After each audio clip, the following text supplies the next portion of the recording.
everyone, it's me, Aaron, Professor Thorgy, your guide to all things geeky, and you know, on this channel, we like to talk about a wide variety of things from the world of geekery, whether it be comic books, video games, or comic book video games. And today, that's exactly what we're going to do, because this week, Injustice 2 was announced. Nobody even saw this coming.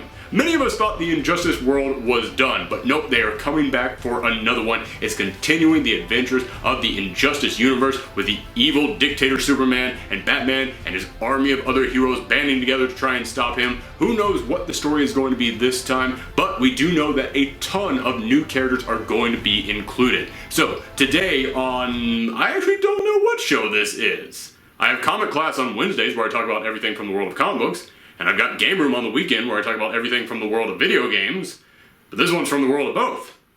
So, welcome to Comic Room? Game class? I don't know, I'll figure it out in post. Anyway, here are my top 10 list of characters that I want in Injustice 2.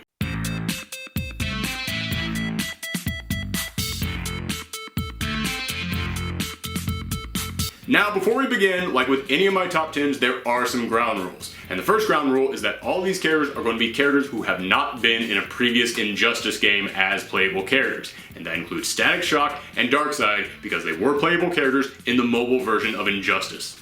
Yeah, seriously, did you guys know that Static Shock and Darkseid were playable in the mobile version of Injustice? Because I didn't. Also, did you know that there was a mobile version of Injustice? Because I didn't. Also, I am not going to include any of the characters who are being rumored to be in the game at the moment. These are total speculations. And that includes Blue Beetle, Captain Cold, and Swamp Thing, because all three of those characters were going to be on this list, but then Ed Boon, the guy who's creating this game, put up on Twitter a poll to see who people wanted in the new Injustice game, and those were the three options that he gave you to vote on. Also, I'm not including Ra's al Ghul, because if you watch that teaser trailer they put out, there is someone talking about going into a pit and being reborn. Yeah, the options of who that could be are kind of limited. And the last ground rule. As many of you might know, there is currently an Injustice comic book, and that Injustice comic is considered to be canon. It's actually the story of how this universe came to be. It's been going for about 5 years now, and it's been telling the story of how Superman rose to power, how he went from being a beacon of hope to the dictator ruling over this whole planet. And there have been many DC characters who have appeared in this comic who did not appear in the Injustice video game. And it's explained in the comic why they weren't in the video game. Because Superman ended up killing most of them. Yeah, there have been a lot of DC characters to appear in this comic who Superman basically tore through to get to power. And here's the thing. I'm not going to pay attention to that continuity. I know that seems like blasphemy to come in here and go, but this comic has been going for 5 years and it's considered canon. Yeah, I know it is, but I have a feeling like the people who made this video game weren't really that connected to the comic, and so that when it comes to the second Injustice game, they probably have a plan in place, and if someone comes to them and goes, oh, you can't put that character in here because he died in the comic, they're going to look at the comic and go, our video game is going to make way more money than your comic, so no.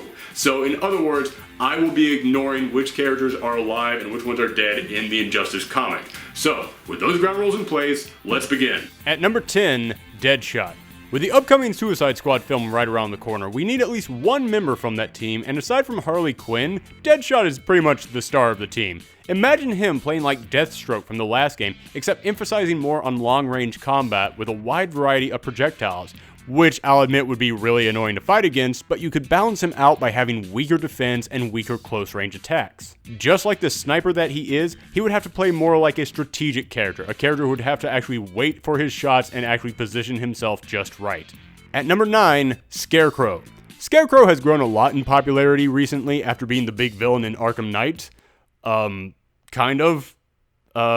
Spoilers? And with his fear gas, he could inflict all kinds of status effects on his opponent. And if you've ever played through the Challenge Tower in Mortal Kombat, then you know that NetherRealm Studio loves their status effects.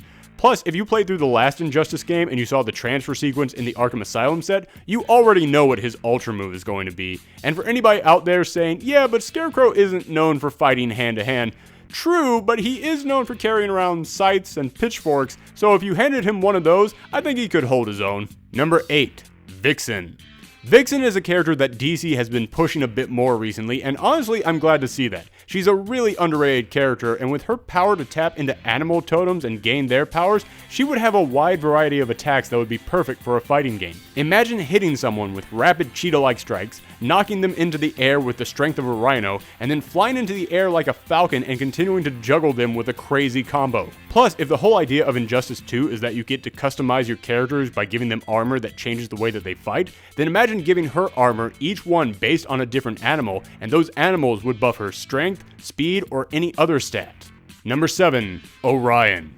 As I mentioned, I can't put Darkseid on this list because he was a playable character in the mobile version of the game, but make no mistake, Darkseid needs to be in this game. Unless they reveal that they have a third Injustice plan and he's going to be the big bad guy at the end of that one, yeah, it feels like a waste to not bring him in. And if you do include him, then you need to give him a counter, someone he can fight that will hold a special meaning. And Orion, Darkseid's son turned good, would be a perfect choice. He's basically a space barbarian who fights with brute strength and savage fighting techniques, and when you take that and put it in the hands of the people behind Mortal Kombat, it sounds like a perfect fit. Number 6. Mr. Terrific.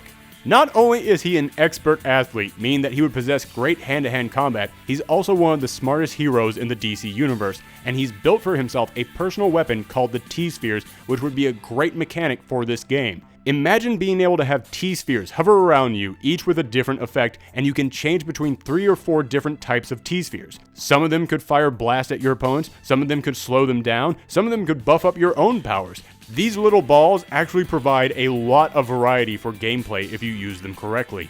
Number 5. Firestorm.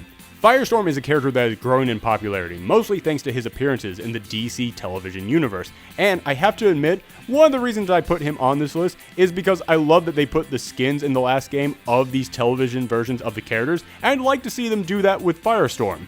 P.S. I kinda hope they do it with Supergirl as well. But I'm also putting him on this list because Firestorm has been a fairly important character in the DC universe, whether it's Ronnie Raymond or Jason Rush, but he's never really gotten time to shine in the video games. Plus, with his ability to transmute the molecular structure of his environment, you could give him pretty much whatever fighting style and ability you want and it would make sense.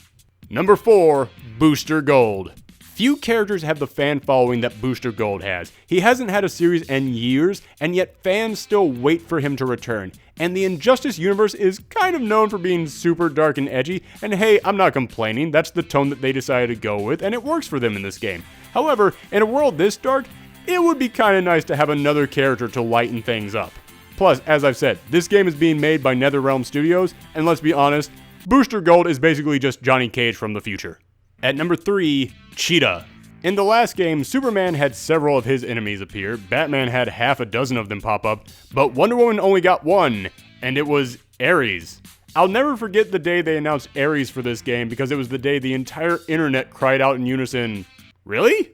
I mean, yeah, he's a Wonder Woman villain, but I wouldn't even put him in her top 5. You want to give Wonder Woman some love? Include her recognizable rival, the Cheetah. Not only does she have impressive strength and reflexes, but she's also got super speed, meaning you could include another Flash-type speedster in the game, but make her a little bit slower, but give her greater strength to balance her out. At number 2, the Lantern Corps.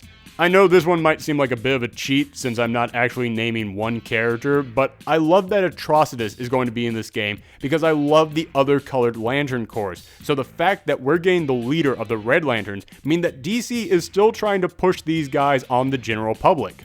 And they should be doing that because the other colored Lantern Corps are one of the few additions to DC Comics in recent years that everyone knows about. So, if we're going to get the Red Lantern, I'd love to see anyone else from the other Lantern Corps. I'd love to see Star Sapphire, Saint Walker, or my personal favorite, Larfleeze. Heck, I'd be fine with Larfleeze just popping up as a cameo. Maybe you could have him as the host of the survival mode, and he just sends wave after wave of his Orange Lantern constructs at you.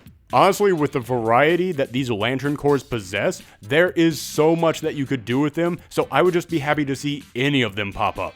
And at number 1, Starfire. When I thought about making this list, one of the names that instantly came to mind was Starfire, and then people actually started saying that in the comments of my trailer reaction. I started seeing tons of comments saying put Starfire in this game, so clearly she's got a decent number of supporters, and she should. She's actually one of the most recognizable female superheroes not just in DC but in comics in general, beloved by fans old and new with strong ties to many other characters from that first game. And she's also a powerhouse, so I could totally buy her going toe-to-toe with whatever character they decide to throw at her without having to give her some magic pill that instantly makes her stronger. Don't get me wrong, I understand they had to give the first game some kind of an explanation for why the Joker could go up against Superman. I'm just saying, it would be nice to have one character we don't need that explanation for. But I could keep listing off for you the reasons why Starfire would be a great fit for this game, but just look through the list that I provide you of these other characters and the reasons I gave them. Starfire matches almost all of those reasons. And it's because of that she absolutely deserves to be in Injustice 2.